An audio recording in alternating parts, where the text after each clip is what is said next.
Hello students, welcome back. पिछले class में हम लोगों ने डाइपोल पढ़ा था और डाइपोल की वजह से इलेक्ट्रिक इंटेंसिटी और पोटेंशियल एंडॉन पे क्या होता है, प्रोडॉन पे क्या होता है और एंडॉन प्रोडॉन के बीच की जो पोजीशन है वहां पे इंटेंसिटी और पोटेंशियल क्या होता है, ये हमने पढ़ा था। तो जनरल फॉर्मूले में जो बिटवीन एंडॉन एंड प्रोडॉन के लिए हमने देखा था, उसमें बच्चों फॉर्मूला जो आया था उस फॉर्मूले के बारे में रिकैप कर लो, एंगल्स को रिकैप कर लो, फिर एक क्वेश्चन को देख लो और फिर आगे बढ़ते हैं डाइपोल के अगले टॉपिक पर। ठीक है ना? तो इस फॉर्मूले को देखो, हमने देखा था कि डाइपोल के रेस्पेक्ट में अगर कोई पोजीशन है माइनस क्यू और प्लस क्यू, डाइपोल हो गया। This is P and on और ब्रॉडॉन के कहीं बीच में यहां कहीं कोई पॉइंट था मेकिंग एंगल थीटा। ये पॉइंट पी, ये पॉइंट सी पी के साथ थीटा एंगल बना रहा था और इसका पोजीशन वेक्टर है आर। तो यहां बच्चों इलेक्ट्रिक फील्ड जो मैं निकाली थी ई, उसका एंगल उसका एंगल मिल गया था अल्फा। उसकी वैल्यू ई, जो वैल्यू आई थी बच्चों, काफी डिटेल डेरिवेशन करके दिखाया था। वैल्यू आई थी KP by R cube under root 3 cos square theta plus 1। और इसका डायरेक्शन अल्फा हमने टेन अल्फा करके याद किया था। Tan alpha is half into tan theta. Alpha लिखना चाहो तो टेन इनवर्स करना पड़ेगा, अदरवाइज इसको ऐसे याद करो, ज्यादा आसानी से याद हो जाता है। एंड पोटेंशियल जो आया था बच्चों, वो आया था KP cos theta by R square. Potential में किसी एंगल या डायरेक्शन की जरूरत नहीं है क्योंकि potential obviously is a scalar quantity. ठीक है ना? तो इतना हम लोग ऑलरेडी समझ चुके हैं, देख चुके हैं। अब इस पे क्वेश्चन करने से पहले हम एक बार और रिकैप करा दें। इसे नेट फील्ड को अगर हम थोड़ा सा पीछे ट्रेस करते हैं तो axis of the dipole, axis और डाइपोल के साथ नेट फील्ड का एंगल था बीटा। ठीक है? ये अल्फा, ये भी अल्फा। अल्फा और थीटा, थीटा अल्फा में बीटा का रिलेशन क्या थी? बीटा इज इक्वल टू हो गया था अल्फा प्लस थीटा। किसका एंगल कौन सा है, किसके साथ है, ये आपको याद रखना है। Point C is making angle theta with the dipole. Net intensity E is making alpha with the position vector R. Net field making angle beta, net field making angle beta with the axis of the dipole.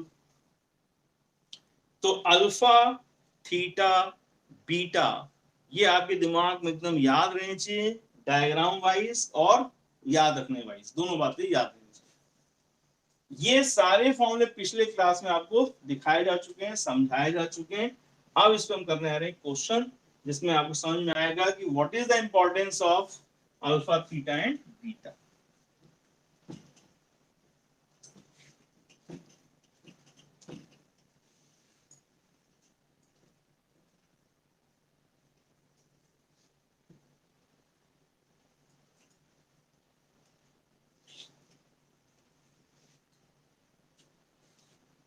ठीक, देखो बच्चों, example है, if at a point electric field electric field produced by the dipole is perpendicular to the axis of the dipole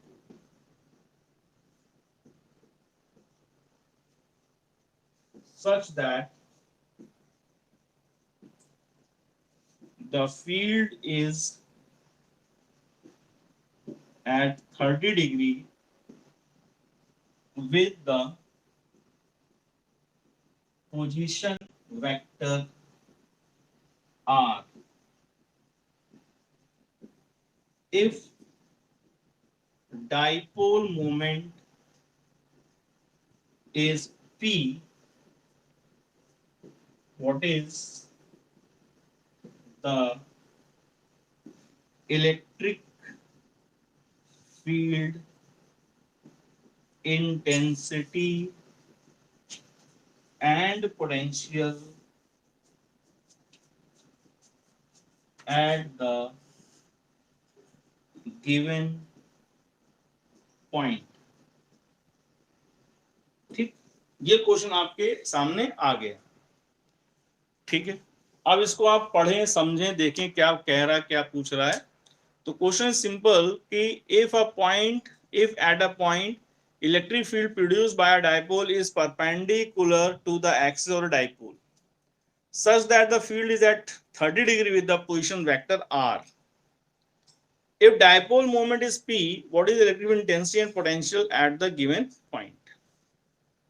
ये question है आपके सामने। अब formula क्या है क्या नहीं है, ना इसमें एंड ऑन का नाम लिया गया है, ना ब्रॉड साइड ऑन का नाम लिया गया है, तो सब आपको बस छोड़ दिया गया कि आप क्या सोचते क्या समझते हैं इस क्वेश्चन के बारे में। तो होपफुली आपने इस क्वेश्चन को लिख लिया होगा बच्चों। Let us discuss the solution. क्या क्या बोला है क्वेश्चन में? क्वेश्चन बोला है electric field produced by the dipole is perpendicular, किसके साथ? To the axis of the dipole. Dipole की एक्सिस के साथ इलेक्ट्रिक फील्ड परपेंडिकुलर है, such that the field is at 30 degree with the position vector, और position vector r के साथ 30 degree है। If the dipole moment is p, what is the electric intensity and potential at the given point? Okay, तो question को देखो, समझो।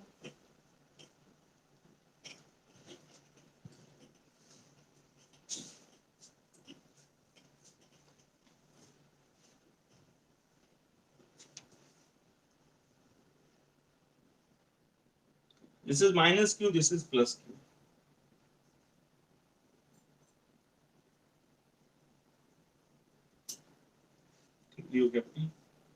ये क्या है बच्चों? ये एक्सिस ऑफ द डाइपोल।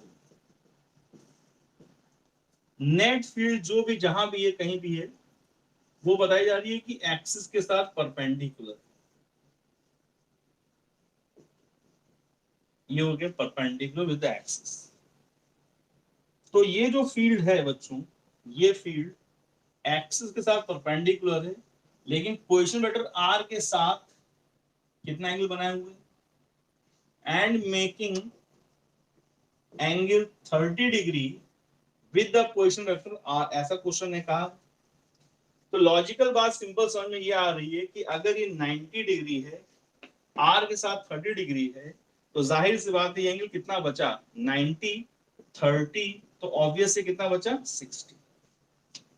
क्या क्या दिया हुआ है? ये दिया हुआ है बीटा, ये क्या दिया? अल्फा, और मेन जो बात है थीटा वो गोल कर दी गई, थीटा दिया ही नहीं गया। तो अभी हमने आपको क्या बताया था कि जरूरी नहीं कि आप डायग्राम बनाएं, डायग्राम बनाए अच्छी बात है, ना बनाए तो आपको याद है कि beta is the angle of the field with the axis, और बीटा अल्फा थीटा में रिलेशन में हमको याद है। तो बीटा दिया गया 90 डिग्री, अल्फा दिया गया 30 डिग्री, तो थीटा जाहिर सी बात है कितना आ गया? थीटा आ गया हमारा 60 डिग्री। ठीक है ना? तो मेन जो एंगल होता है जो हम फॉर्मूले में यूज करते हैं वही गायब कर दिया गया। आपको दाएं बाएं के एंगल दिए जा रहे थे, बीटा दिया जा रहा था, अल्फा दिया जा रहा था। तो अगर आपको ये नहीं मालूम है कि कौन सा एंगल कहां से कैसे नापा जाता है, तो आप इस आंसर तक नहीं पहुंच सकते, भले ही आपके पास फॉर्मूला पूरा लिखा हुआ है। ठीक है, तो अब आप फॉर्मूला लगा लीजिए कि ई एंड वी पूछा गया, तो ई का फॉर्मूला क्या था बच्चों?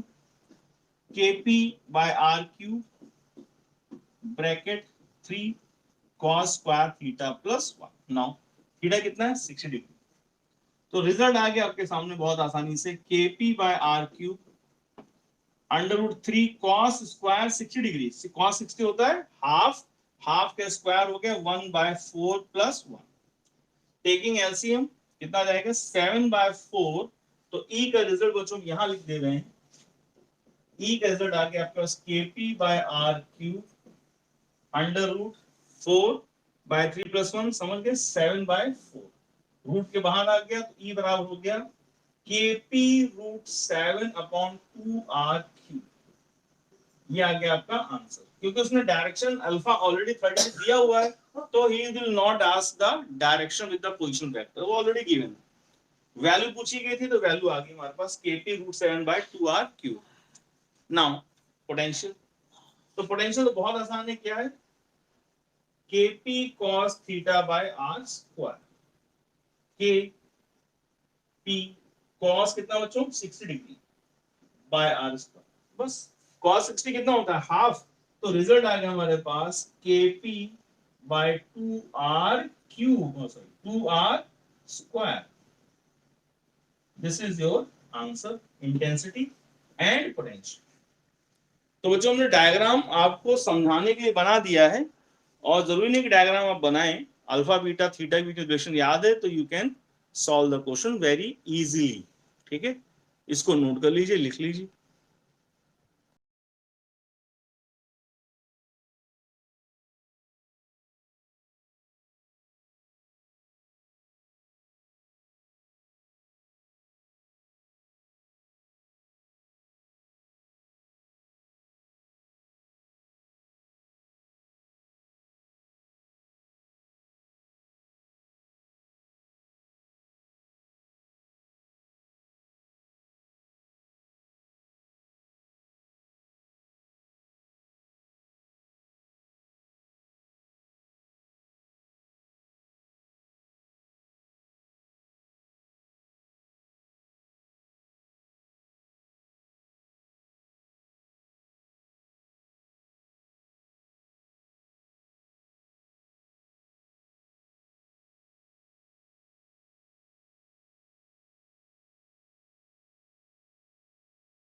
ठीक बच्चों, अब आता है कि अगर हम डाइपोल को किसी एक्सटर्नल फील्ड में रख दें तो क्या इफेक्ट्स होते हैं। Let's see,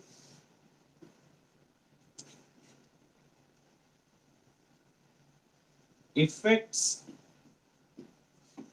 on an electric dipole in some uniform electric field। ठीक, in some external ना भी लगाते तो भी ऑब्वियस सी बात है कि अपने ही ऊपर अपना कोई इफेक्ट नहीं लगाता है, किसी दूसरे की फील्ड में जाता है तो वो फील्ड उसके ऊपर इफेक्ट डालती है। तो बच्चों ये एक इंपॉर्टेंट टॉपिक है, इंपॉर्टेंट इस वजह से क्योंकि इस पे क्वेश्चंस आपको both theoretical and numerical forms में मिलते हैं एग्जाम में भी, और गाइड के क्वेश्चंस भी बहुत सारे हैं। तो एक एक करके समझेंगे, थोड़ा थोड़ा मैकेनिक्स का इसमें टच है, सारे टर्म्स ही मैकेनिक्स वाले हैं, लेकिन विद रेस्पेक्ट टू इलेक्ट्रोस्टैटिक्स हमें वो समझने बहुत अच्छी तरह से। पहला टर्म है टॉर्क ऑन द डाइपोल।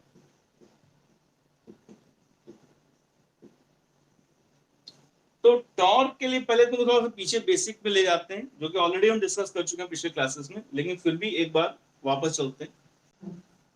बच्चों, electric lines of force ELF का डायरेक्शन कहां से कहां होता था?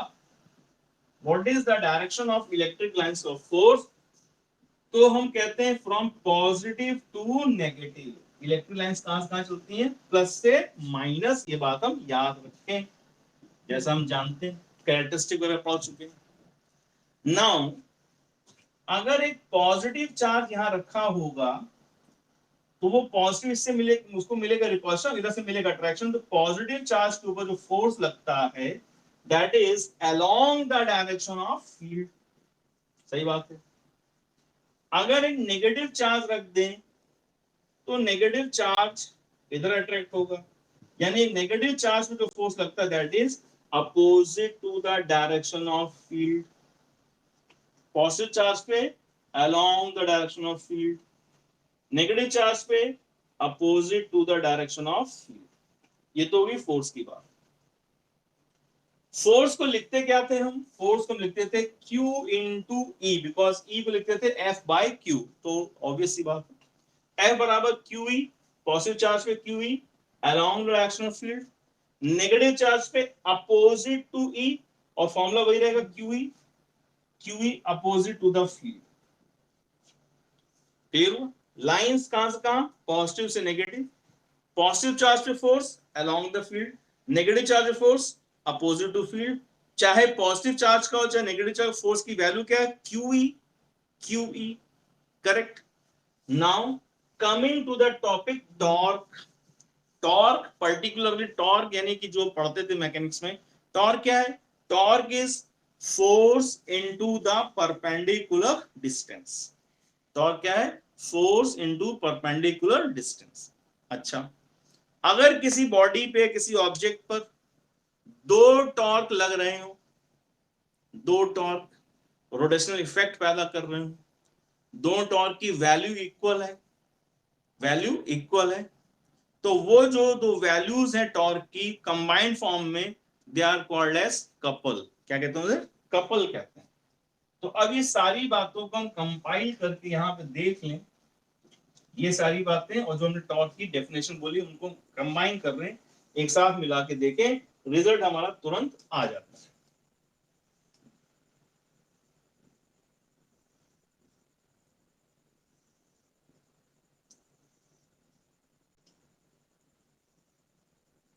This is plus Q, this is minus Q। Minus से प्लस क्या चल रहा है हमारा? Dipole moment P। Dipole moment ने एंगल बना रखा थीटा, किसके साथ? इलेक्ट्रिक फील्ड के साथ। ठीक। पॉजिटिव चार्ज पे फोर्स किधर लगता है? In the direction of field. Negative charge पे opposite to the direction of field. चाहे ये फोर्स हो चाहे ये फोर्स हो, फोर्स हमेशा क्या है? Q इंटू ई। ये बात हमको पता है। What is torque? टॉर्क की परिभाषा, टॉर्क का सिंबल है tau. Force into perpendicular distance. Force into perpendicular distance. दो चार्जेस के बीच का डिस्टेंस बच्चों कितना लेते हैं? दो चार्जेस के बीच का डिस्टेंस 12 लेते आ रहा, तो फिर 12 ले लिया जाए। तो P क्या बन जाता बच्चों? P बन जाता Q इंटू 12। करेक्ट। अब इस फोर्स के परपेंडिकुलर कौन है? क्या इस फोर्स के परपेंडिकुलर 12 है या ये y डिस्टेंस है? तो फोर्स के परपेंडिकुलर में दिख रहा है y, 12 परपेंडिकुलर नहीं है। ठीक। तो अगर हम टॉर्क निकालें तो क्या बोलेंगे? F इंटू 2l या इंटू y, तो क्योंकि फोर्स के परपेंडिकुलर y है तो लिख देंगे y। ट्राइंगल दिख रहा है? Yes sir. इस ट्राइंगल से आप बताइए what is sine theta. Sine theta दिख रहा है परपेंडिकुलर अपॉन हाइपोटेन्यूज, यानी y upon 2l। What is y? y बन गया 2l साइन थीटा। क्या बन गया? 2l sign theta. तो हमारे पास टॉर्क का रिजल्ट धीमे से अपने आप चलाया लहराता हुआ F into 2l sign theta. और अभी हमने बात करी थी F होता कौन है? QE। कौन है? QE। तो टॉर्क इज इक्वल टू बन गया हमारे पास QE into 2l into sine theta. अब इस QE में से E को कह दिया भाई साहब इधर आ जाइए और इनको इधर बैठ जाने दीजिए, इनको इधर आने दीजिए, इनको खिड़की की तरफ बैठना। तो इनको इधर बैठा दिया। जैसे ही बैठाया वैसे कुछ और नजर आया। क्या? हमने जैसे इसको इंटरचेंज किया हमें दिखने लगा ये देखो बीच में कौन बैठा है भाई साहब, इनको पहचानो। अरे सर ये तो कौन है? ये तो P है। तो टॉर्क का फॉर्मूला बन गया, दिख रहा है? एक लाइन हटा देते हैं। टॉर्क का फॉर्मूला बन गया बच्चों, टॉर्क का फॉर्मूला बन गया T E sine theta. T E sine theta, this is the magnitude of torque. Magnitude क्यों? क्योंकि बच्चों टॉर्क इज अ वेक्टर। तो अभी हमने क्या निकाला? इसका मैग्नीट्यूड। और हमें और क्या चाहिए? हमें इसका चाहिए डायरेक्शन। तो पहले इतना नोट करेंगे फिर डायरेक्शन की बात करेंगे। करेक्ट? Note it down.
ठीक बच्चों, अब देखो टॉर्क इज अ वेक्टर, और टॉर्क की जो वेक्टर कंडीशन है वो हम लोग पहले भी समझ चुके हैं। Torque is an axial vector. तो डायग्राम को हम दोबारा बनाने जा रहे हैं, थोड़ा और क्लियर करेंगे इसको, है ना। हेडिंग तो वही है, टॉर्क ऑन अ डाइपोल।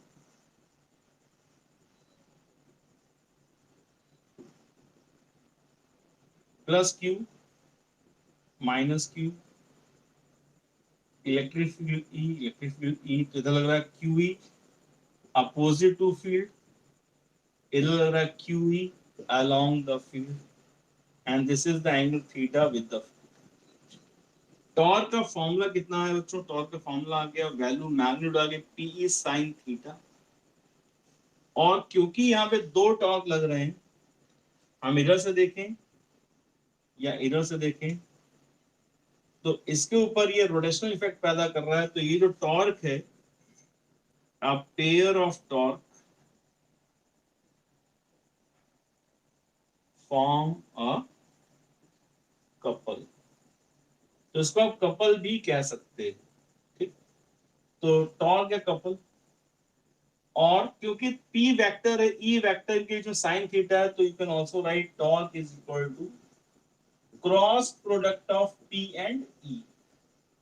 और हमें मालूम है कि जो टॉर्क होता है, यानी जो क्रॉस प्रोडक्ट का रिजल्ट होता है, जैसे हमने पढ़ा C बराबर A क्रॉस B, तो जिस जो C होता है बच्चों, वो A और B दोनों के ही परपेंडिकुलर होता है। ये क्रॉस प्रोडक्ट की प्रॉपर्टी है कि जो C है that is perpendicular to both A and B। जैसा कि आपको मालूम है I क्रॉस J हमें देता है K कैप, और एक्सिस देखी जाए तो I J और K कैप देता है। K जो है वो I और J दोनों क्या है? परपेंडिकुलर। उसी बेसिक से, उसी बेस से जो वेक्टर हमने सीखा है, उसके हिसाब से जब देखें तो जो टॉर्क है that is perpendicular to both P and E.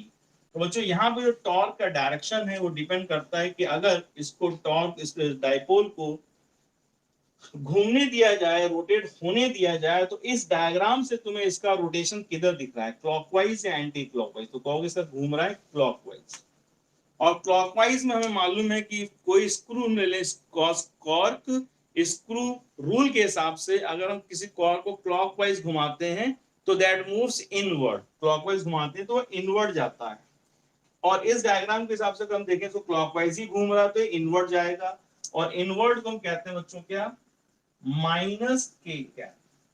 Outward क्या कहते हैं? प्लस के कैप। तो ये था हमारा बेसिक ऑफ वेक्टर्स, ये आपको इतना याद नहीं रखना है। ये प्लस आई कैप है तो इधर माइनस आई कैप, ऊपर प्लस जे कैप, नीचे माइनस जे कैप, बोर्ड के बाहर प्लस के कैप, बोर्ड के अंदर माइनस के कैप।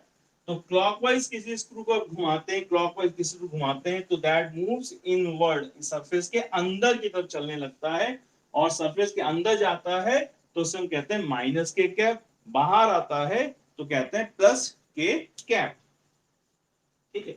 तो इस तरह से हम कह सकते हैं कि what is the direction of torque? तो कह देंगे direction of torque depends on the rotation of the dipole. जिधर डाइपोल रोटेट कर रहा है, करना चाहता है, उसके हिसाब से हम डिसाइड कर लेते हैं कि इज इट इनवर्ड और आउटवर्ड, इज इट प्लस के और माइनस के, ठीक है। और याद रखेंगे टॉर्क क्या है? Torque is an axial vector, ठीक बात। इस टॉर्क में कपल क्यों कह रहे हैं? क्योंकि यहाँ पे दो टॉर्क, इस फोर्स से एक टॉर्क प्रोड्यूस हुआ, इस फोर्स से एक टॉर्क प्रोड्यूस हुआ, ठीक है। तो this is the derivation and the result, इसको आप याद रखें। जनरल लिखना चाहें तो torque is equal to vector notation लगा के यहाँ एन कैप लगा देना, ये होगी वैल्यू, ये होगा डायरेक्शन। और इस डायग्राम के हिसाब से what is the direction? N cap की जगह पे क्या लिख दिया? एन कैप लिख दिया माइनस के कैप, और लिखना चाहो लिख दो इनवर्ड, ठीक है। अब बच्चों याद रखना, जो भी रिजल्ट तुम यहां निकालते जा रहे हो, तुमने पहला रिजल्ट निकाला टॉर्क, जो भी रिजल्ट निकालते जा रहे हैं उस रिजल्ट को अगले रिजल्ट में हम यूज करते जाते हैं। तो after the torque let's see what is the work done due to a torque. Second heading है work done due to a torque. तो पहले इसको लिख लो, फिर देखते हैं work done due to a torque क्या होता है।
ठीक, नाउ राइट नंबर 2।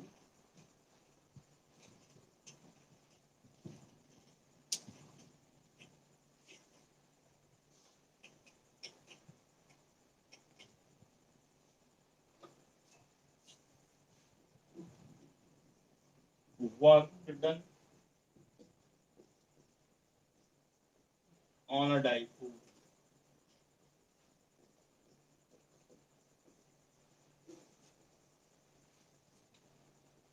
उसके पहले समझो as work done due to a torque का फॉर्मूला आपको याद रखना पड़ेगा बच्चों। टॉर्क की वजह से वर्क डन का फॉर्मूला था डी डब्ल्यू बराबर टाउ डी थीटा। ये है रोटेशनल मोशन में टॉपिक। वहां हम पढ़ते हैं कि अगर किसी टॉर्क से किसी चीज को थीटा डिग्री रोटेट करें, थीटा या डी थीटा घुमाएं, तो working will be tau into D theta. इसे आप याद रखेंगे। और अब अपने टॉपिक पे आ जाएंगे कि एक डाइपोल को हमने इलेक्ट्रिक फील्ड ई में थीटा 1 से थीटा 2 घुमा दिया।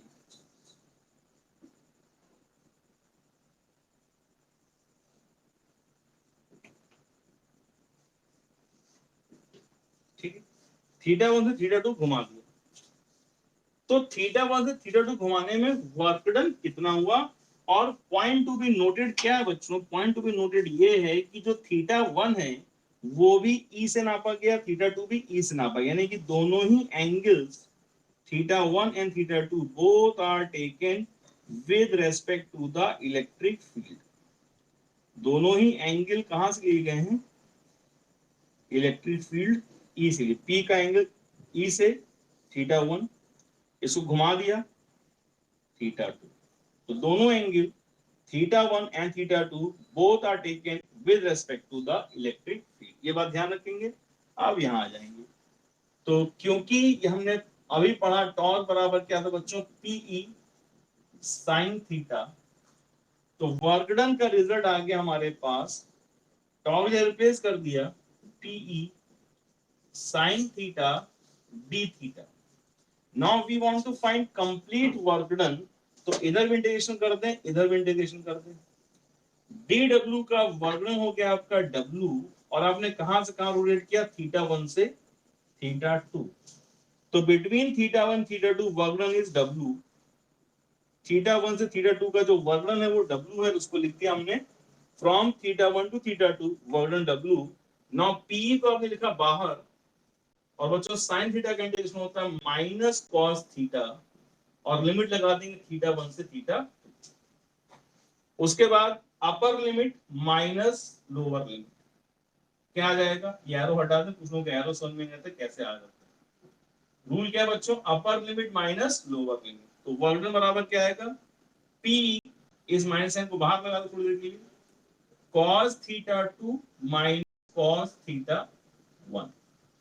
माइनस साइन को अंदर ले जाओ बच्चों, माइनस और ये हो जाएगा प्लस। तो you can also write it like this, W is equal to PE cos theta 1 minus cos theta.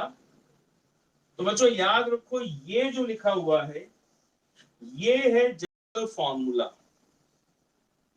ठीक है, याद रखो ये है जनरल फॉर्मूला।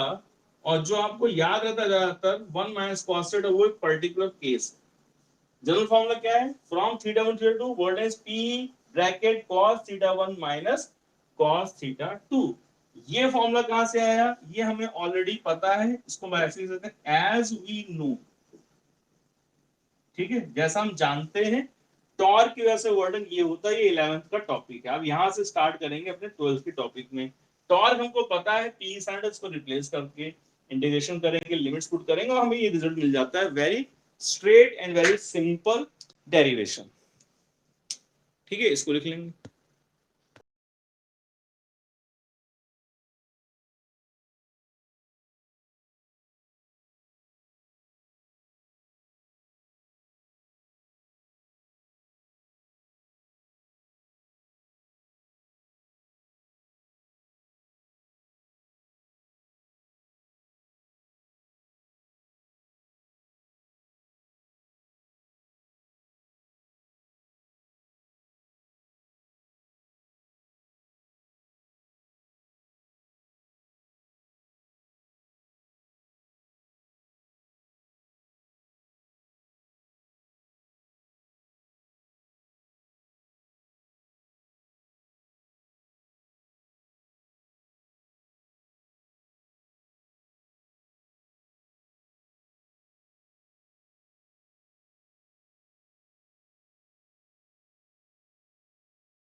ठीक बात।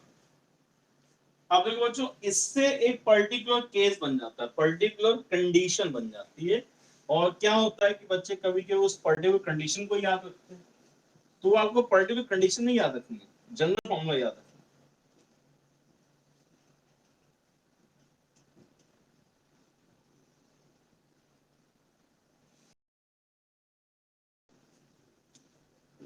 If the dipole makes initial angle theta 1 equal to 0 degree. 0 degree का मतलब होता है बच्चों पैरेलल टू द फील्ड,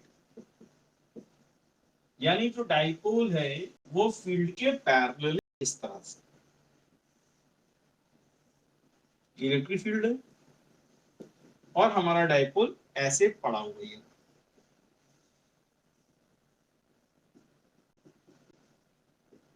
ये रहा P और ये P दिख रहा है E के साथ क्या है? पैरेलल, समांतर। Now it is with the field.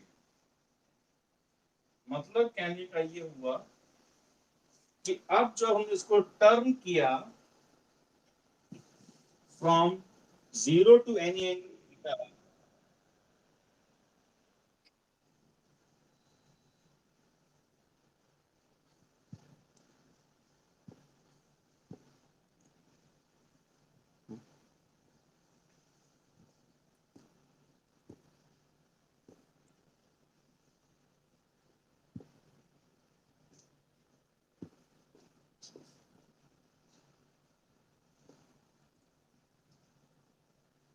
ठीक,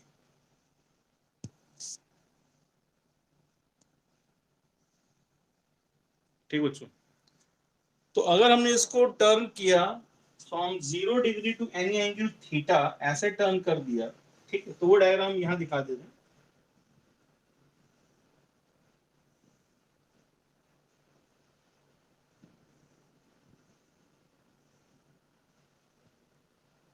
दिस इज थीटा। तो कहने का मतलब ये हुआ कि फ्रॉम 0 टू थीटा, यानी थीटा 1 तो था 0, और थीटा 2 कौन है? थीटा 2 है थीटा, इतनी बात है, फ्रॉम 0 टू थीटा। अब फॉर्मूला क्या हमारे पास, तो कह देंगे फ्रॉम, फॉर्मूला हमारे पास W is equal to PE, general formula याद रखेंगे बच्चों, cos theta 1 minus cos theta 2। तो यहां जब इसकी वैल्यूज रिप्लेस करोगे आप, तो क्या आ जाएगा, cos 0, correct, theta 1 0, minus cos theta, cos 0 is always 1। तो क्या आ गया रिजल्ट बच्चों, PE bracket 1 minus cos theta. ये रिजल्ट जो है ये एक पर्टिकुलर केस है।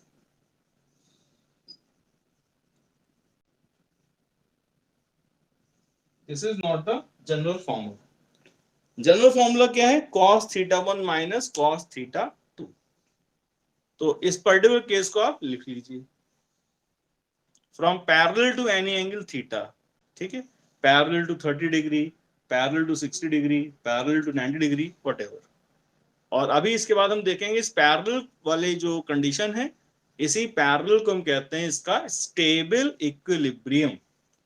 तो कभी कभी वो सीधे सीधे नहीं बोलता है कि डायपोल पैरेलल है, कहेगा कि dipole was in stable equilibrium, now it is rotated by an angle 60 degree, what is the work done। तो स्टेबल इक्विलिब्रियम का मतलब होता है 0 डिग्री। अब क्यों स्टेबल है, जीरो स्टेबल होता है क्या, वो फिर से देखते हैं।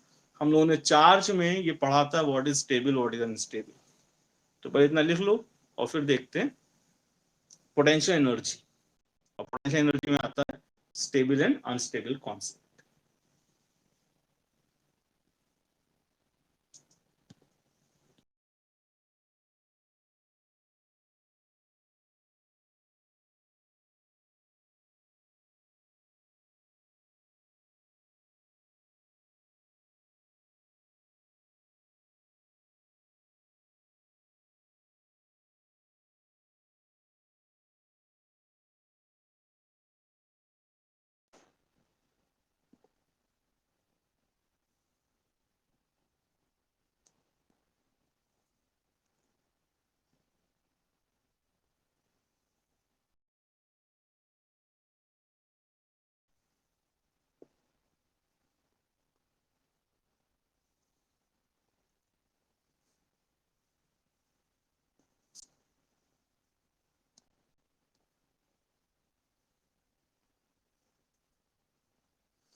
ठीक, होपफुली लिख लिया होगा बच्चों आपने। तो parallel to any angle theta,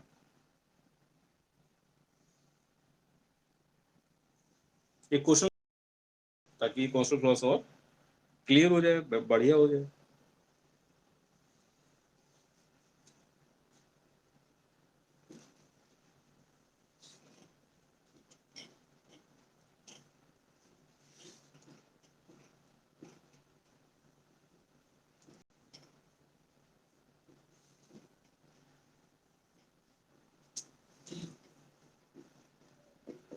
What is the work done in rotating a dipole from its parallel position to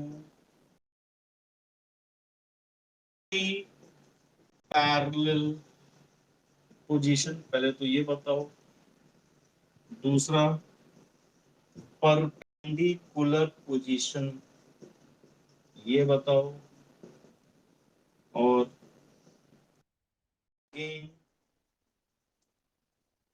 brought back parallel after completing a circle. ठीक, तो पैरेलल था पहले से, ठीक है ना, पैरेलल था तो क्या था, 0 डिग्री था।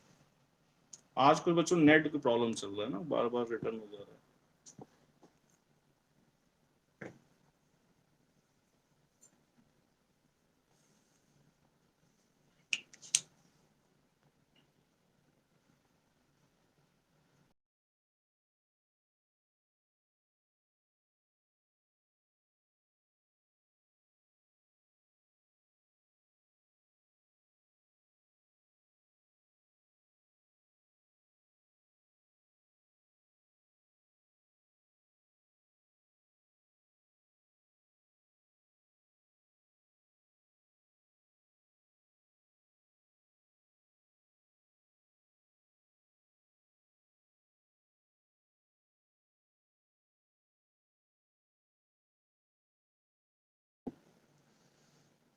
ठीक है, parallel to anti parallel position, parallel to perpendicular position, और वापस घुमा दिया, again brought parallel after completing a circle. तो बहुत आसान आसान सी बात है।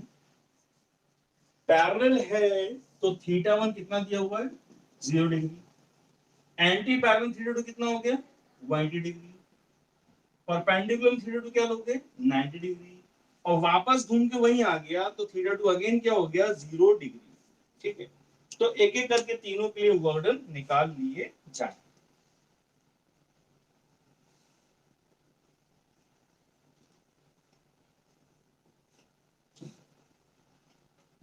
पहला, पैरेलल टू एंटी पैरेलल,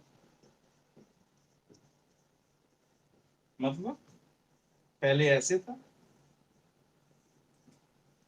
इसको रोटेट कर दिया ऐसे, यानी कितना घुमा दिया, 180 डिग्री। हिडन कितना था, 0 डिग्री। तो वर्डन का फॉर्मूला क्या है, हमने पढ़ा, जनरल फॉर्मूला नहीं, पर्टिकुलर केस, पैरेलल से आगे तो 1 माइनस कॉस थीटा, थीटा कितना लोगे, 180। कॉस 180 माइनस 1 होता है, याद रखेंगे। तो this is PE, 1 minus minus 1, 1 minus plus हो जाएगा, so the burden is 2p। ठीक, पैरेलल से anti parallel, answer is 2pe।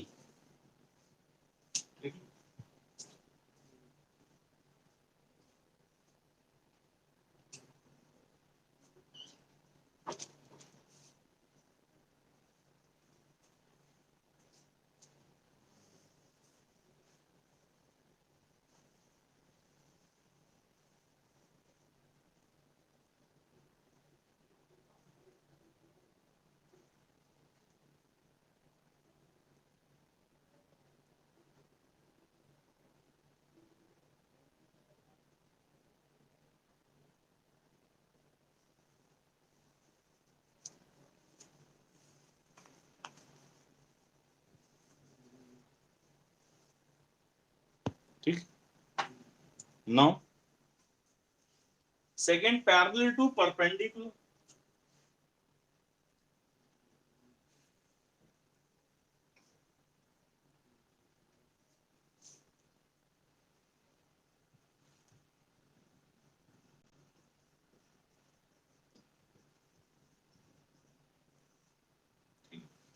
Parallel to perpendicular यानी डायपोल कल अभी ऐसे पढ़ा हुआ था, पैरेलल था, अब ऐसे घुमा दिया, क्या हो गया, परपेंडिकुलर। बस, तो फिर वही फॉर्मूला, स्टार्टिंग तो वही, पैरेलल से आगे जा रहे हो तो 1 माइनस कॉस थीटा कितना हो गया, 90। कॉस 90 का होता है 0, तो जाने दो, वर्डन कितना आ गया, केवल पीई आ गया। ठीक, और तीसरा क्या था, parallel to brought back again parallel after completing a circle, घूम करके वापस वहीं आ गए तो थीटा टू दोबारा जीरो हो जाएगा। तो इसको करने की जरूरत नहीं, समझ ही गए होगे। थीटा जीरो हो जाएगा, cos zero one, one minus one क्या आएगा, जीरो। और वैसे भी इलेक्ट्रोस्टैटिक एक कंजर्वेटिव फील्ड है, और कंजर्वेटिव फील्ड हमको बहुत अच्छी तरह पता है बच्चों कि वर्डन डिपेंड ऑन द पोजीशन। तो अगर आपकी पोजीशन जैसे जो पहले थी फिर वही आ जाती है, सेम पोजीशन पे, देयर इज नो पोजीशन में चेंज में कोई पोजीशन ही क्या करें, पोजीशन में कोई चेंज ही नहीं है, तो वर्डन क्या हो जाएगा, जीरो। ठीक है, ओके। थर्ड देखो, पैरेलल टू, अगेन पैरेलल, घूम के वापस वहीं आ गए, पोजीशन में कोई चेंज ही नहीं आया, जो इनिशियल पोजीशन वही फाइनल पोजीशन। तो work done obviously because of its property of conservative field घूम के वापस फिर वहीं आ गए, तो theta is zero, cos zero is one, one minus one. तो फॉर्मेलिटी के लिए इसको लिख दिया ताकि ऐसा ना कुछ छूट गया, जीरो, वर्ड ने। ठीक, तो बच्चों एक से दूसरी चीज जुड़ी हुई है, वर्क निकाल लिया। अब हम निकाल लेंगे potential energy, concept of potential energy of the dipole. Then we will talk about the oscillation. चार कॉन्सेप्ट इसके अंदर बच्चों आते हैं, ठीक है, और वन बाय वन हम पढ़ते जा रहे हैं, एक से दूसरी चीज जुड़ी हुई है। तो टॉर्क को यूज करके हमने निकाला वर्क, अब वर्क को यूज करके निकालेंगे हम पोटेंशियल एनर्जी। तो number 3 is your potential energy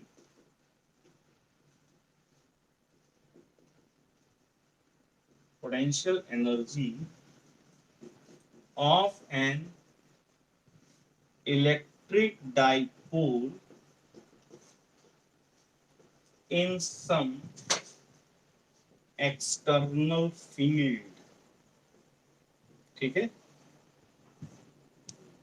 तो पोटेंशियल एनर्जी हमेशा से बच्चों याद रखो, potential energy always defined with respect to some reference level. Potential define करने के हमेशा और हमेशा एक रेफरेंस लेवल जरूर डिफाइन किया जाता है, कि जैसे हमने ग्रेविटेशन में पढ़ा हुआ है कि पोटेंशियल एनर्जी कहाँ से नाप रहे हो, सरफेस से नाप रहे हो या सेंटर से नाप रहे हो, तो हमें रेफरेंस जरूर बताना पड़ता है कि from where you are measuring the potential energy. सही है, so due to the requirement of the reference, यहां पे हम लोग क्या करते हैं बच्चों, डाइपोल के लिए ये डेफिनेशन याद रखेंगे, the potential energy of an electric dipole is defined as the work done. Potential energy of an electric dipole is defined as the work done in rotating a dipole from the position of from its perpendicular position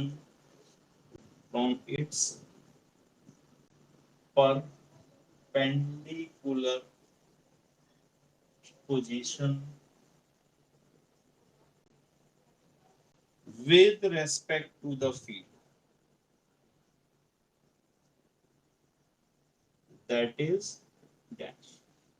The potential energy of an electric dipole is defined as the work done in rotating a dipole from its perpendicular position with respect to the field। यानी perpendicular position से जितना भी आपने work किया, that work is defined as its potential energy. Dipole को उसकी perpendicular position से आपने कितना वर्क किया, that work is defined as the potential energy. इस बात का मतलब ये हुआ कि फ्रॉम 90 डिग्री, यानी थीटा जब 90 बना रखा है, यानी जैसे इलेक्ट्रिक फील्ड है और डाइपोल ये है, तो डाइपोल के साथ एंगल कितना है, 90 degree.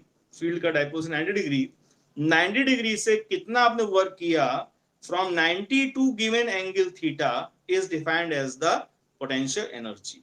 Work done from 90 to theta, 90 to theta, ये थीटा इधर भी हो सकता है, इधर भी हो सकता है, कहीं भी हो सकता है, डिपेंड करता है कि आपने कितना घुमाया, कहां से, 90 से लेकर के गिवन एंगल तक का जो वर्क डन है, that is called as potential energy of the dipole. तो देखो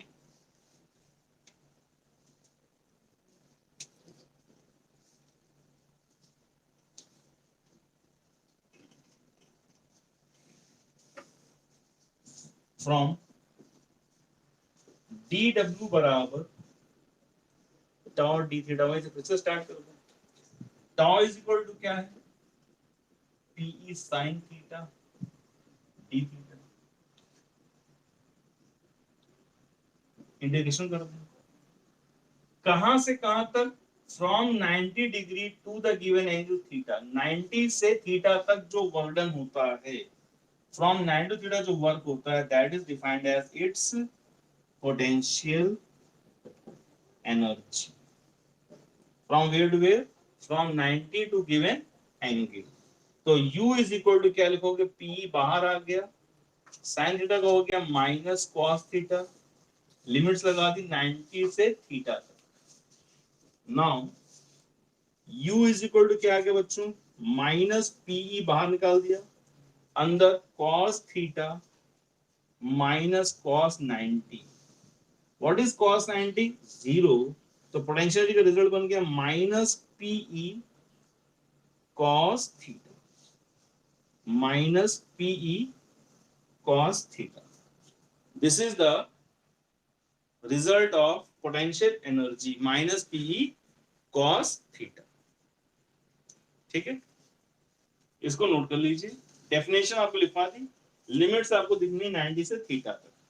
तो अगर कोई तुमसे बोले कि potential energy is always negative, तो ये बात हम बोलेंगे फॉल्स। फॉर्मूले में नेगेटिव है, लेकिन डिपेंड करता है थीटा क्या है, 0 डिग्री है, 30 डिग्री है, 60 डिग्री है, 120 डिग्री है, इसके अकॉर्डिंग पोटेंशियल एनर्जी आपकी जो आएगी that can be negative, positive as well as zero भी हो सकती है। अब इस फॉर्मूले को लिखिए, फिर देखते हैं कि पॉसिबिलिटीज क्या क्या है पोटेंशियल एनर्जी की। Note it down.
तो potential energy depending on the angle it can be positive, negative और zero.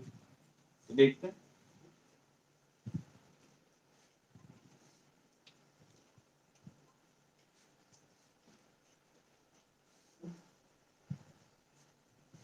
Depending on the value of theta, potential energy can be, देखो पहले अगर थीटा हम जीरो ले लें, यानी डायपोल पैरेलल पड़ा हुआ है,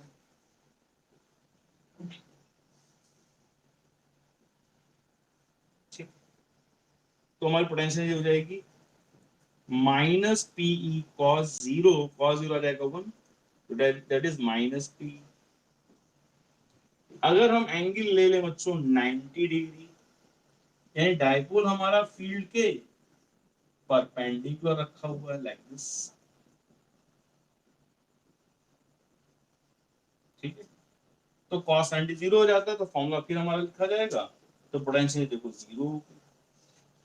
और अगर हम थीटा ले लें 180 या 120 डिग्री ले लें, सपोज इस तरह से ये एंगल हो गया 120 डिग्री,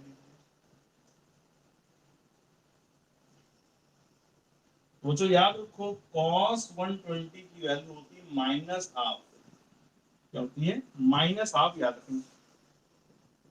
तो पोटेंशियल एनर्जी हमारी फॉर्मूला हमारे पास माइनस पी, और माइनस हाफ जब लिखोगे तो माइनस प्लस होगा, कितना आ गया पी बाय, तो पोटेंशियल कैसी आ रही है, पॉजिटिव आ गई। तो potential can be what, potential can be, potential can be negative, can be zero, can be positive.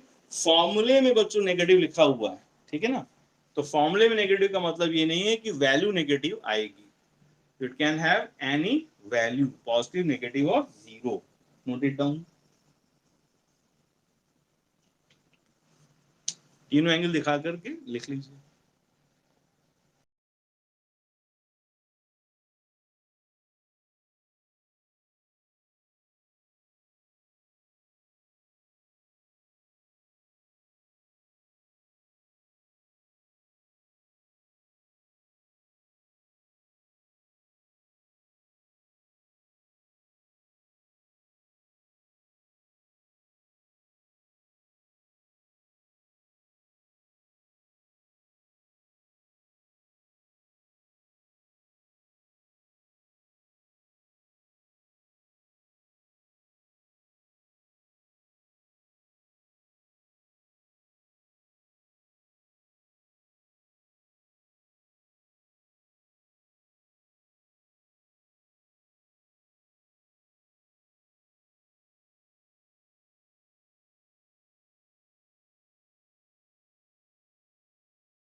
ठीक बच्चों, तो it can be positive, negative और जीरो। अब आता है बच्चों आज का लास्ट टॉपिक है, क्योंकि इसके बाद हमें स्टार्ट करना बच्चों गॉस थ्योरम। तो अगली क्लास में गॉस थ्योरम आएगी, इसलिए आज इसको एक छोटा टॉपिक और बचा, इसको खत्म कर दे रहे हैं डाइपोल को, इसको रिवाइज कर लीजिएगा। डाइपोल का लास्ट टॉपिक देख लो, जो पोटेंशियल एनर्जी से ही जुड़ा हुआ है, पोटेंशियल एनर्जी से जुड़ा हुआ लास्ट टॉपिक है, एंगुलर एसएचएम, यानी angular simple harmonic motion of a dipole. ठीक, याद रखो थीटा जब 0 डिग्री होगा बच्चों, तो पोटेंशियल हो जाएगी माइनस पीई, और माइनस यानी याद रखो कॉस 0 की जो वैल्यू आ रही है 1, यानी पैरेलल पड़ा हुआ है, तो the value is minus P, जो कि 0 पोटेंशियल एनर्जी से कम है, यानी इस समय पोटेंशियल एनर्जी अपने किस पर है, पोटेंशियल एनर्जी अपने मिनिमम पर है। तो याद रखो पैरेलल पोजीशन पे dipole is at its minimum value, और मिनिमम वैल्यू पे the equilibrium is called as stable equilibrium. Minimum potential energy पे the equilibrium type is stable equilibrium. ठीक, एक बात। दूसरी बात, स्टेबल अनस्टेबल हमने चार्जेस में पढ़ा था कूलम्ब्स लॉ में। स्टेबल वो होता है जिसको थोड़ा सा डिस्टर्ब करो अपनी इनिशियल पोजीशन से तो वापस अपनी जगह पे आ जाए, जो अपनी पोजीशन को रीगेन कर ले, वो स्टेबल है। ना रीगेन कर पाए तो जाहिर सी बात है अनस्टेबल। तो इसको जब हमने थोड़ा सा टिल्ट किया बच्चों, ऐसे थोड़ा सा ऊपर उठा दो हल्का सा और छोड़ दो, तो तुम क्या देखोगे, जैसा भी हमने टॉर्क में पढ़ा था कि जैसे हल्का से ऊपर उठाया तो पॉजिटिव चार्ज से फोर्स लग रहा है किधर, अलोंग द फील्ड, नेगेटिव भी लग रहा है किधर, अपोजिट टू फील्ड। तो कुल मिला के क्या हुआ, जब तुम छोड़ दोगे वापस वहीं आ जाएगा, वापस आने की टेंडेंसी रखता है। तो इस कंडीशन में इसे कहते हैं क्या, stable equilibrium. it is called as, it is said to be in stable equilibrium. तो सर एंगुलर एसएचएम की क्या बात है, अभी बात करते हैं इस पे, जरा सी बात है, छोटी सी बात है। तो ये किस में कहलाता है, ये कहलाता है स्टेबल इक्विलिब्रियम। दो रीजन से, एक तो जब ट्विस्ट करोगे ऊपर या नीचे वापस आ जाएगा, अपनी पोजीशन को रीगेन कर लेगा, इसलिए स्टेबल है। दूसरी बात, पोटेंशियल एनर्जी मिनिमम है इसलिए स्टेबल है। मिनिमम एनर्जी या रीगेन करना कहलाता है स्टेबल इक्विलिब्रियम।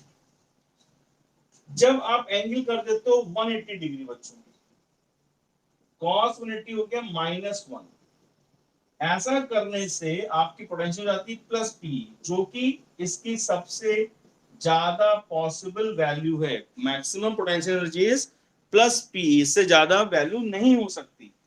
और दूसरी बात, if you are keeping the dipole opposite to the field, आप डाइपोल को एंटी पैरेलल जब रखते हो तो है तो स्टेबल, रुका तो हुआ है, क्योंकि पॉजिटिव चार्ज फोर्स क्या लग रहा है अलोंग द फील्ड, नेगेटिव में किधर लग रहा है अपोजिट टू द फील्ड, और ये कौन है, ये पी है। तो किसी चीज को आप अगर इस तरह से खींचेंगे तो भी इक्विलिब्रियम में, या ऐसे दबाएंगे तो भी इक्विलिब्रियम में। पहले फोर्स ऐसा लग रहा था, नेगेटिव पे force opposite to field, positive force along the field, तो स्टेबल इक्विलिब्रियम है, इक्विलिब्रियम है। इसको हमने डिस्टर्ब किया तो वापस आ गया। इसको अगर आप थोड़ा सा डिस्टर्ब करेंगे बच्चों तो ये वापस इधर नहीं आएगा, आगे घूम जाएगा, वापस नहीं आया। Potential energy maximum, potential energy maximum, और अपनी पोजीशन में वापस नहीं आया, this is called as unstable equilibrium. ये सारी कैरेक्टरिस्टिक किसकी बच्चों, अनस्टेबल इक्विलिब्रियम की। जो वापस आ जाए या एनर्जी मिनिमम हो स्टेबल, जो वापस ना रीगेन कर पाए या पोटेंशियल मैक्सिमम हो, तो that is unstable equilibrium. Correct. तो सर ये चीज कहां पर है, तो जाहिर सी बात है जब कोई चीज वापस आती है तो प्रॉपर्टी ऑफ इनर्शिया की वजह से यहां रुकती नहीं है, ओवरशूट कर जाती है। जब आगे निकल जाएगी तो फिर वापस आएगी, फिर तो इस तरह से ये डाइपोल यहाँ बच्चों इस तरह से ऑसिलेट करने लगता है, and that is called as SHM about some angle, SHM about some angle due to a torque is called as angular simple harmonic motion।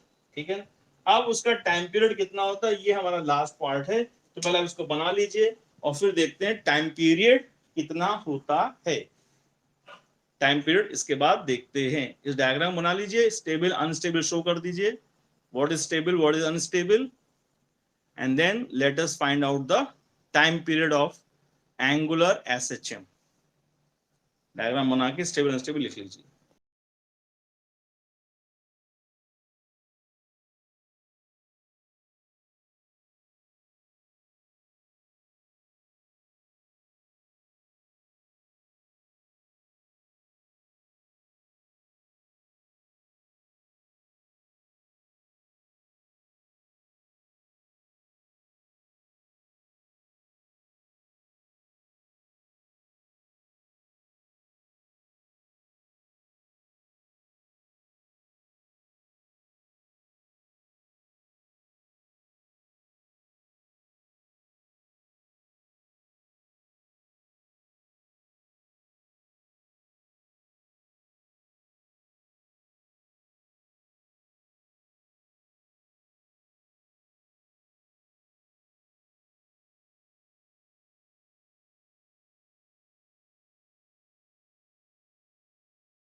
ठीक, अब देखिए बच्चों,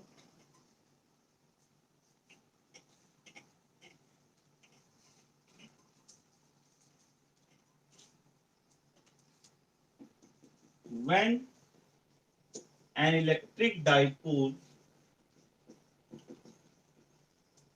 is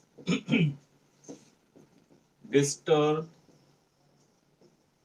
slightly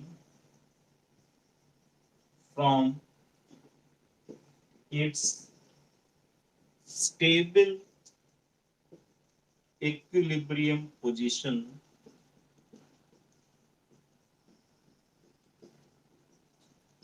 due to the property of inertia, it performs angular SHM with a time period dash. ठीक, पहले इसको note कर लीजिए कि when electric dipole is disturbed slightly from its stable equilibrium position due to the property of inertia, it performs a SHM या angular SHM with a time period dash.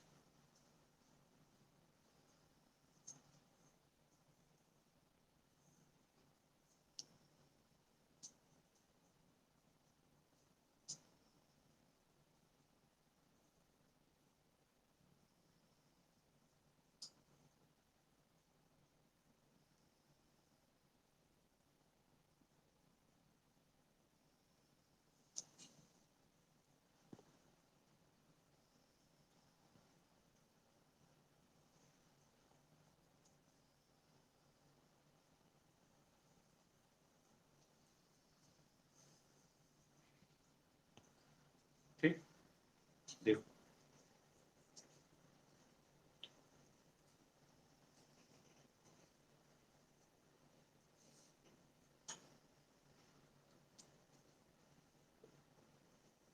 ये electric field है,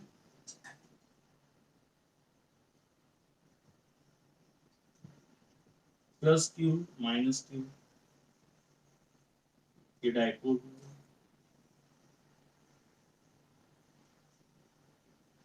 plus Q minus Q plus Q. ठीक, यहां से जब इसको आपने ऊपर उठाया तो ड्यू टू द टॉर्क ये कैसे घूमा, क्लॉकवाइज। नीचे ले गए तो ड्यू टू टॉर्क कैसे घूमा, एंटी क्लॉकवाइज। तो ये इन एंगल्स के अबाउट ऐसे ऐसे एसएचएम करता है। तो यहाँ पे जो टॉर्क है बच्चों,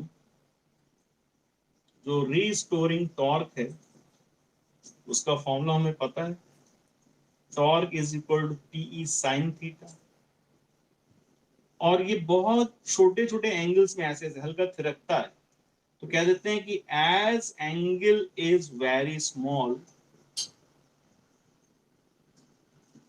एंगल बहुत छोटा है इसलिए हम साइन थीटा को ट्रीट कर लेते हैं थीटा की तरह। तो यही टॉर्क का फॉर्मूला हमारा बन जाता है पीई थीटा। अब जो मैकेनिक्स से हम लोग बात करेंगे कि ऑल्सो वी नो, हम और क्या जानते हैं, जाते हैं torque is equal to I alpha होता है। ठीक है। तो इसे और इसको इक्वल कर दो, कैसे, I alpha is equal to P theta. What is alpha, तो अल्फा यानी एंगुलर एक्सेलरेशन हो जाएगा आपका P upon I into theta. बस टॉपिक को कैसे याद रखो बच्चों, एसएचए में होता था लीनियर एक्सेलरेशन बराबर omega square x, linear acceleration बराबर ओमेगा स्क्वायर एक्स। ऑब्वियस सी बात है माइनस साइन रहते ही रहता है क्योंकि रीस्टोरिंग टॉर्क है। ठीक है, तो नेगेटिव कैलकुलेशन यूज नहीं करते हैं। तो angular acceleration linear acceleration, angular displacement linear displacement. तो फ्रॉम दैट कंपैरिजन हम क्या बोलते हैं कि as alpha is equal to omega square into theta, as alpha is equal to omega square into theta. तो कंपेयर किया तो पता चला कि omega square is equal to what, PE upon I. So what is omega, what is omega, तो omega हो जाएगा under root PE upon आई, और ओमेगा है क्या, 2 पाई बाय टी। तो यहां से बच्चों में टाइम पीरियड का फॉर्मूला मिल गया, t इज इक्वल टू, यहां से फॉर्मूला बन जाएगा t is equal to 2 pi under root I upon PE. इसको आप सीधा करेंगे तो फॉर्मूला बन जाएगा आपका टाइम पीरियड बराबर 2 pi under root I upon P, जहां पे आई क्या चीज है, आई होता है moment of inertia, I is what, moment of inertia of the dipole. ठीक है, तो विद दिस एक्सप्रेशन, यहां से तो एक्सप्रेशन आपको दिख रहे हैं, इससे you get the formula of time period. इसको आप नोट कर लीजिए, that is the last part of the angular SHM. Dipole का लास्ट पार्ट था एंगुलर एसएचएम, इसको लिख लीजिए। इस पे एक क्वेश्चन भी बनता है, वो क्वेश्चन अभी आपको हम असाइनमेंट में दे रहे हैं, इसको नोट कर लीजिए। Then write an assignment question and then class will be over. आज थोड़ा ज्यादा चला गया, लेकिन क्योंकि टॉपिक बच्चों खत्म करना था और अगले क्लास में थर्सडे को हमें स्टार्ट करना है गॉस थ्योरम, इसलिए आज इसको कंप्लीट कर लेते हैं।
ठीक बच्चों, लिख लिया।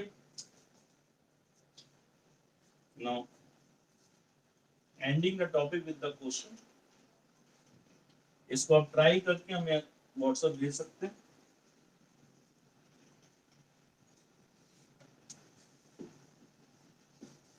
If a rod of length L and mass M is given charges plus Q and minus Q at its two ends, when the rod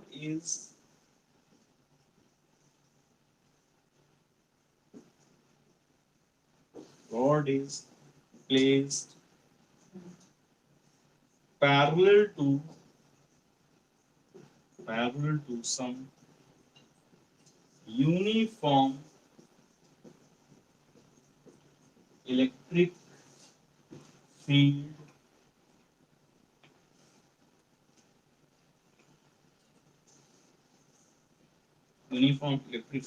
E, find its period of oscillation when it is disturbed slightly। ठीक है, तो rod बच्चों इस तरह से है कि rod में इधर इधर दो चार्ज दे दिए गए हैं। हालांकि इस क्वेश्चन का डायग्राम नहीं दिया हुआ, लेकिन आप समझ लीजिए। अब ये जब घूमेगी ऐसे, तो यहाँ पे इसका एक्सल रोटेशन पास कर रहा है, तो जो आई का मैटर है, आई कितना होगा, बस ये आपको सोचना है। तो रॉड में मोमेंट ऑफ इनर्शिया बच्चों दो होते थे, एक तो जब उसके एंड से एक्सिस पास करता है, और एक उसके सेंटर से पास करता है। अब डायपोल जब ऐसे घूमेगा तो एक्सिस कहाँ से पास कर रहा है? सेंटर से। सेंटर से मोमेंट ऑफ इनर्शिया क्या होता है? तो याद रखिए ml²/12। किनारे से होता है ml²/3। ये हिंट्स हैं। दूसरा P क्या लेंगे आप? P लेंगे Q इंटू 2L की L। तो रॉड की लेंथ हमें दी गई है L, तो Q इंटू L। बाकी फॉर्मूला आपके पास है 2π/I/P। I आपको पता है, P पता है, पुट कर देंगे आंसर आ जाएगा। ठीक, एकदम स्ट्रेट फॉरवर्ड क्वेश्चन है। लेकिन बस ये है कि अगर आपको डाइपोल नहीं पता बच्चों, मोमेंट ऑफ इनर्शिया नहीं पता है, तो फिर आपको दिक्कत हो सकती है। इसलिए हमने आपको आई बता दिया कि रॉड के सेंटर वाला आई लिया जाएगा एंड दैट इज ml²/12। ठीक, क्वेश्चन लिख लीजिए बच्चों। इसका आंसर आप भेजना चाहे भेजें, ना भेजना चाहे ना भेजें, क्योंकि ऑब्वियस हो गया है जब सबको दे ही दिया है तो सॉल्व क्या करोगे तुम? मतलब कोई ऐसी ट्रिक तो है नहीं है बची, तो कर लेना, भेजना चाहो भेज देना। और नेक्स्ट क्लास बच्चों जो थर्सडे वाला बहुत इंपॉर्टेंट है, क्योंकि थर्सडे को we are going to start Gauss theorem, और गॉस थ्योरम के बाद सिर्फ चैप्टर बचता है capacitor and then your electrostatic is over. Electrostatics के बाद बच्चों वीडियोस जो है यूट्यूब चैनल पे नहीं जाएंगे। ये इलेक्ट्रोस्टैटिक्स तक की चैनल्स हैं, जो वीडियोस हैं वो यूट्यूब पे जा रहे हैं, ताकि जो बच्चों का छूटा हुआ है वो कवर हो जाए। ठीक है, तो ये ना सोचिएगा कि जो भी सब पढ़ाते जाएंगे वो यूट्यूब पे तो आ ही जाता है, तो लाइव क्लास में क्यों जाएं, है ना। तो ये सिर्फ कैपेसिटर तक है। केडी सिंह चैनल पे जो वीडियोस पढ़ा रहे हैं डालते जा रहे हैं। आफ्टर इलेक्ट्रोस्टैटिक्स ये सुविधा बंद हो जाएगी, उन्हीं को मिलेगा क्लास जो लाइव आ रहे हैं, और वो रिकॉर्डेड ऐप पे भी नहीं होंगे। इसलिए थोड़ा सा क्लास में आने की आदत डालते जाए। ठीक है, तो that's all for today. Good night, take care, bye bye.